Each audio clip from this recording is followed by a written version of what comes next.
एक बार एक शिकारी शिकार करने के लिए जंगल में पहुंचा। उसने अपने तीर पर बहुत ही खतरनाक जहर लगाया और शिकार को निशाना बना करके उसने तीर को छोड़ा, लेकिन उसका तीर चूक गया और तीर एक पेड़ पर जा लगा। वह पेड़ बहुत ही हरा भरा था और बहुत सारे तोते उस पेड़ पर रहते थे। जैसे ही वह जहरीला तीर उस पेड़ पर जाकर लगा, वह पेड़ धीरे धीरे सूखने लगा और उस पेड़ पर जो भी तोते रहते थे वह एक एक करके उस पेड़ को छोड़कर जाने लगे। उस बड़े से पेड़ के कोट में एक बहुत ही बूढ़ा तोता रहता था जो बहुत ही धर्मात्मा और अच्छे मन का था। सभी तोते उस पेड़ को छोड़कर जाने लगे थे, लेकिन वह बूढ़ा तोता जाता था, दाना लेकर के आता और उसी कोट में आकर के बैठ जाता था, परंतु उस पेड़ को छोड़ने को तैयार नहीं था।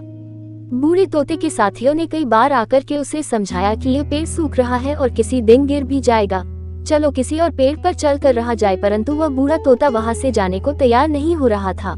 अब ये बात देवराज इंद्र तक पहुंची। उन्हें बताया गया कि एक तोता है, वह जिस पेड़ पर रहता है उस पेड़ पर एक जहरीला तीर लगने के कारण सूखने, गिरने और खत्म होने की कगार पर आ पहुंचा है, और एक बूढ़ा तोता अभी भी वहीं पर रह रहा है। वह दाना लेकर आता है और वहीं पर रहता है, जबकि उस जंगल में बहुत सारे पेड़ हैं, लेकिन वह उसी पेड़ पर रह रहा है। देवराज इंद्र प्रकट हुए और उस बूढ़े तोते से कहने लगे कि आप बहुत धर्मात्मा हैं, बहुत ही अच्छे मन के हैं, लेकिन आप इस पेड़ को छोड़कर किसी और पेड़ पर चले जाइए, क्योंकि यह पेड़ कुछ ही दिनों में गिर जाएगा। तालाब के पास में बहुत से बड़े बड़े हरे भरे पेड़ हैं, बड़े बड़े कोट हैं, उन पेड़ों पर फल भी लगे हुए हैं, उन्हें वहीं पर तोड़कर खा सकते हैं, परंतु यहाँ से आप चले जाए।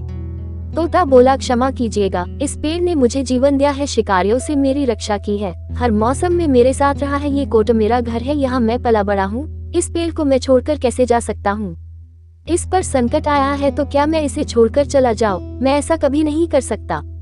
देवराज इंद्र तोते के इस बात से बहुत ही प्रसन्न हुए। उन्होंने तोते से कहा, मैं आपके इस बात से बहुत ही खुश हूँ, मांगो जो आपको मांगना हो।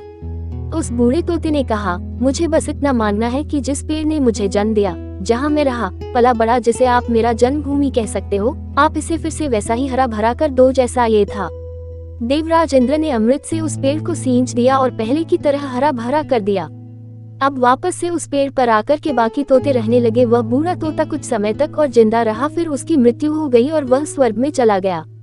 ये कहानी हमें सिखाती ये है कि जब भी किसी इंसान का बुरा दौर आता है तो इमोशनली वह टूटा हुआ होता है, उसे किसी के सहारे की जरूरत होती है, किसी की आवश्यकता होती है। अगर आप ऐसे समय में उसे छोड़कर चले जाएंगे, उससे बात नहीं करेंगे, मुंह मोड़ लेंगे, तो आपसे बुरा कोई नहीं है, क्योंकि आप किसी की सुख का साथी बने या ना बने, लेकिन आपको हमेशा किसी के दैक का साथी जरूर बनना चाहिए।